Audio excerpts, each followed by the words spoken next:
होना चाहिए कि नहीं होना चाहिए? अब दूसरी बात यह है कि जो भर्ती ली जा रही है, क्या उसके सर्टिफिकेट जांच होना चाहिए कि नहीं होना चाहिए? हम मानते हैं हमारे बेगाबारी बहुत पिछड़ा वर्ग है, पर वर्तमान की स्थिति में जहाँ वहाँ पे भर्ती ली जा रही है उनके डॉक्यूमेंट वेरीफाई होना चाहिए कि नहीं होना चाहिए? क्योंकि मध्य प्रदेश के जो फर्जी डॉक्यूमेंट अब सामने आ रहे हैं, वर्तमान में इतनी बेगाबारी है कि फर्जी सर्टिफिकेट बन रहे हैं।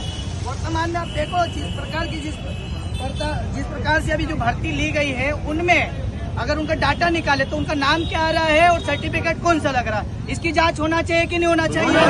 हम बेगा भारी उपसारिया हमारे पिछड़ा हमारा गरीब बच्चा है वो लंगड़ा उदाहरण के लिए है, हम उनके विरोध में उनके समर्थन में, पर जो भर्ती में धांधली की जा रही है उसकी जांच होना चाहिए कि नहीं होना चाहिए? इसी को लेके आज हम आप तक पहुंचे हैं और ये कलेक्टर महोदय के माध्यम से सीएम तक बात चाहना चाहिए, अन्यथा आने वाले समय में और भी बातें सामने आएगी। इसकी जिम्मेदारी शासन प्रशासन की रहेगी, आगे हमारी लगातार लड़ाई चालू रहेगी सर, ये आपकी जिम्मेदारी रहेगी।